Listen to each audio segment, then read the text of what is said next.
Après Sixtantin, il y a une habitude si banale que presque personne ne la remet en question. On ouvre le réfrigérateur, on verse un verre, on l'ajoute au café, aux céréales, à l'avoine, au smoothie, et on suppose automatiquement que c'est bon pour les os, bon pour la force, bon pour la santé. Je parle du lait. Pendant des décennies, on nous a répété que le lait était presque synonyme de solidité. Des os solides, des dents solides, un corps solide. Et je comprends pourquoi tant de femmes ont grandi avec cette idée profondément ancrée. Le lait avait une image rassurante, familiale, presque protectrice. Mais après 60 ans, la question n'est plus simplement « est-ce que je bois du lait ?» La vraie question est « quel lait est-ce que je bois et qu'est-ce qu'il fait réellement à mon corps aujourd'hui ?» Parce que tous les laits ne se valent pas. Certains peuvent soutenir la densité osseuse, calmer l'inflammation, aider la digestion, protéger les muscles et même participer à une meilleure clarté mentale. D'autres, en revanche, peuvent aggraver l'inflammation, perturber la glycémie, alourdir la digestion, accentuer les douleurs articulaires et créer exactement les problèmes qu'on croyait éviter. Et aujourd'hui, j'aimerais qu'on fasse ce tri ensemble, pas avec peur, pas avec dogme, pas avec des interdits rigides, mais avec intelligence. Parce qu'après 60 ans, vous n'avez pas besoin de boire ce qui est à la mode. Vous avez besoin de boire ce qui vous soutient vraiment. Restez bien avec moi jusqu'au bout, parce que le meilleur lait de cette liste est encore trop peu connu, alors qu'il pourrait faire une vraie différence pour la digestion, les articulations, la force osseuse et même le confort du quotidien. Et comme toujours ici, je ne cherche pas à vous culpabiliser. Je cherche à vous redonner du pouvoir. L'âge n'est que le début. Commençons par les laits à éviter. Le quatrième, c'est le lait d'amande sucré. Je sais, cela surprend parfois, parce que le lait d'amande a une excellente réputation. Il paraît léger, moderne, végétal, plus propre que le lait classique. Et dans certains cas, oui, il peut être une bonne option. Mais pas quand il est sucré. Le problème, c'est que beaucoup de briques de lait d'amande vendues en magasin contiennent du sucre ajouté, parfois sous plusieurs formes. Et là, ce qui semblait être un choix intelligent devient une boisson qui perturbe la glycémie, entretient les fringales, favorise la prise de graisse abdominale et accentue l'inflammation. Après 60 ans, l'insuline agit souvent moins efficacement. Le corps supporte moins bien les montagnes russes glycémiques. On se sent fatigué plus vite, on récupère moins bien, les envies de sucre peuvent devenir plus fortes et les articulations peuvent aussi réagir davantage à un terrain inflammatoire. Et il y a un autre point important. Beaucoup de ces laits d'amandes sucrés contiennent en réalité très peu d'amandes. Le reste, c'est surtout de l'eau, des agents de texture, des stabilisants, des arômes et parfois très peu d'intérêt nutritionnel réel. Donc non, ce n'est pas parce qu'il y a écrit amande sur l'emballage que cela nourrit vraiment votre cerveau, vos os ou vos muscles. Si vous aimez le lait d'amande, choisissez le non sucré, enrichi en calcium et en vitamine D, avec une liste d'ingrédients simples.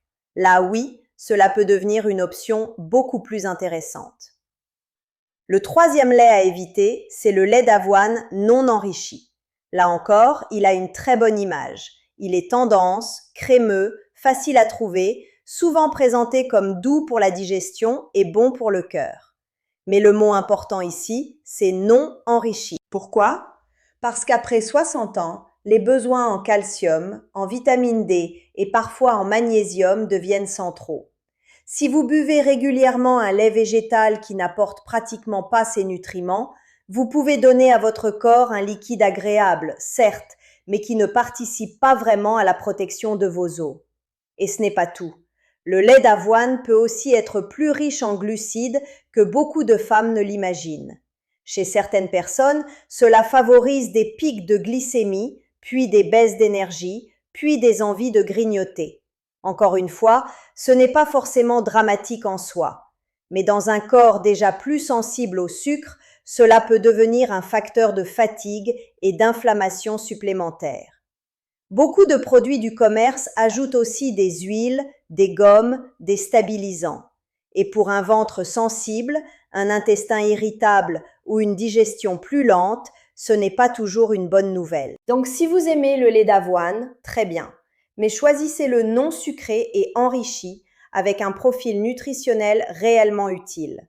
Sinon, vous risquez de boire une mode plus qu'un soutien.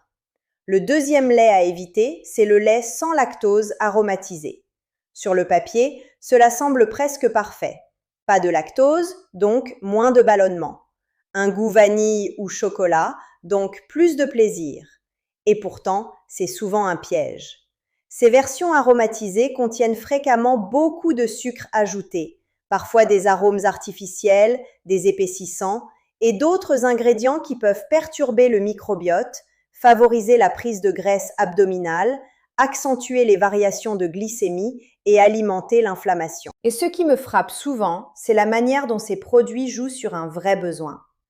Beaucoup de femmes après 60 ans tolèrent moins bien le lactose. Elles cherchent donc une solution.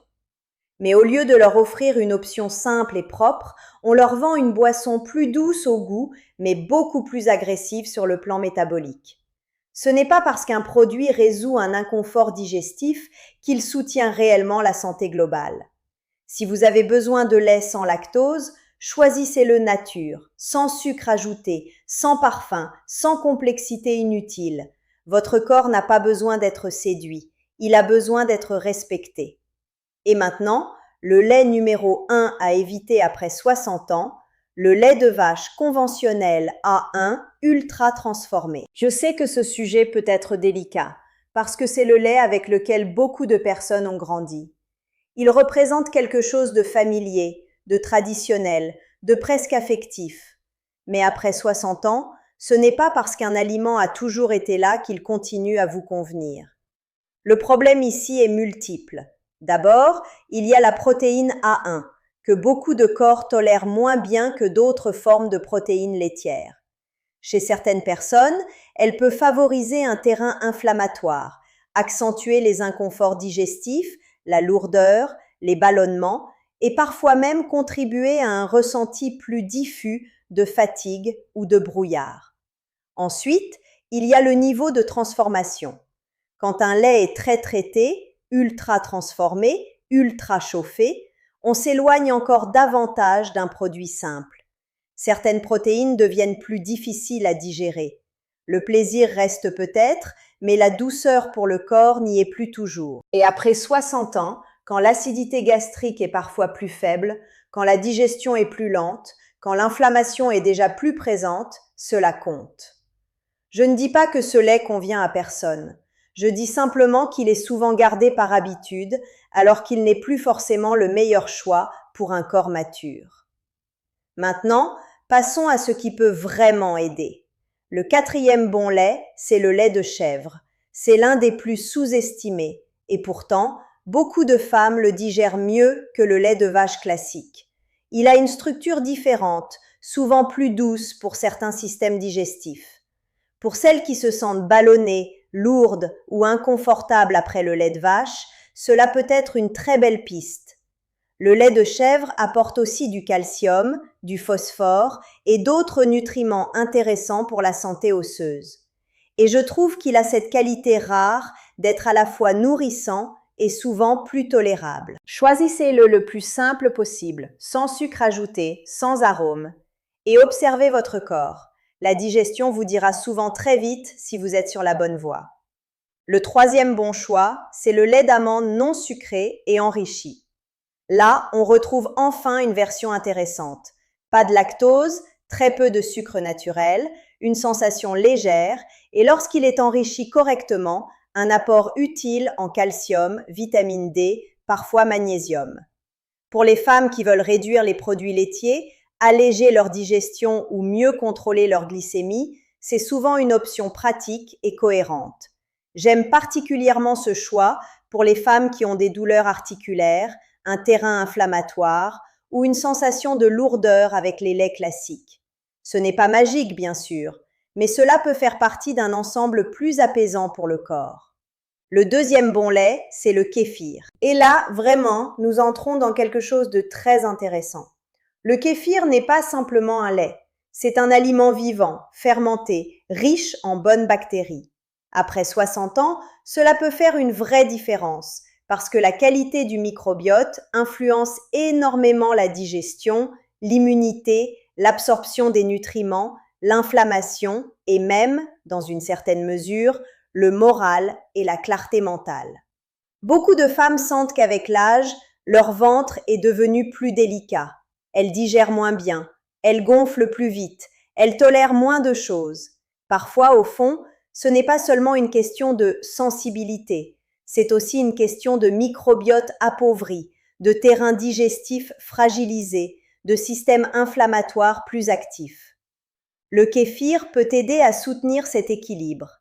Il apporte aussi des nutriments utiles et lorsqu'il est nature, non sucré, avec de vraies cultures actives, il peut devenir un allié remarquable. Une petite quantité suffit pour commencer. Le corps aime les introductions progressives. Pas besoin de forcer. Et maintenant, le meilleur choix de tous, le lait A2 entier de bonne qualité. Sur le papier, il ressemble beaucoup au lait classique. Même couleur, même usage, même simplicité. Et pourtant, à l'intérieur, la différence peut être immense pour certaines personnes. Beaucoup de femmes qui se sentent lourdes, ballonnées, ralenties ou un peu inflammées avec le lait classique découvrent qu'elles tolèrent bien mieux le lait A2. Pourquoi ?